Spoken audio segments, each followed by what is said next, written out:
Kim at Paulo, may nakakakilig na namang harutan at bardagulan.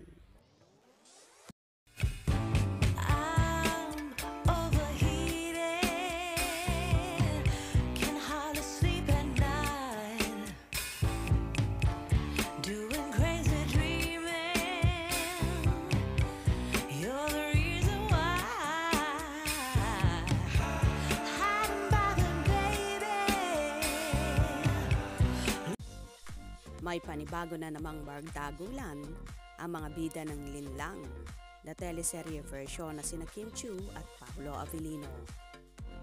Nagpost na naman ang dalawa ng kulitan at harutan nila sa X, dating Twitter, kung saan pinagkaguluhan na naman ang kanilang mga tagahanga.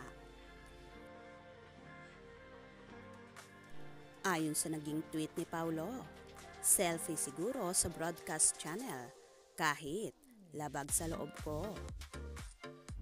Nag-tweet din si Kim Chiu at sinabing, may premyo ba yan?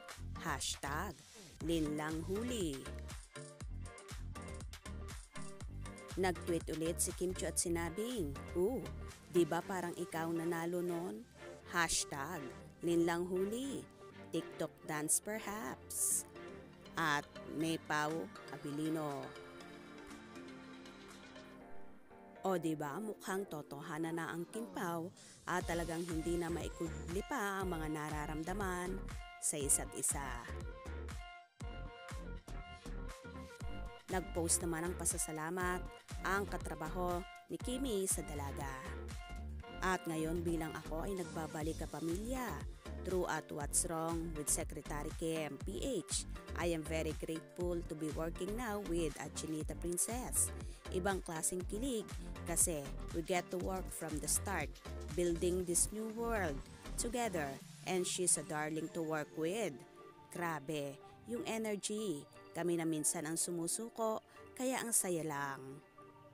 Lagi sa set, I am happy kasi I get to make memories with her.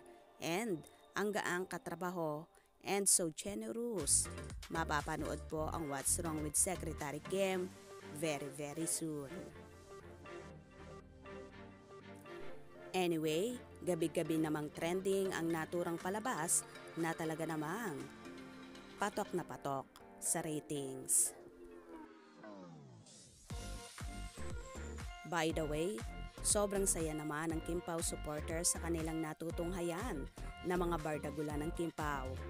Kumalat din ang ilang video kung saan so sweet talaga ni Paulo at Kim at talagang hinihintay pa ang dalaga.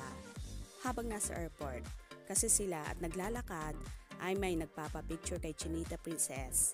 Kaya naman antala ang paglalakad ng actress at dito nga ay matyagang naghintay si Paulo sa dalaga at tila ayaw na ayaw niyang mawawala sa tabi niya at paningin ng actress.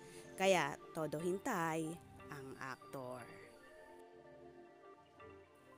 Kaya naman tumutok at wag na wag pahuhuli sa mga maiinit na kaganapan. Anong inyong magiging reaction sa bidyong ito? Comment below.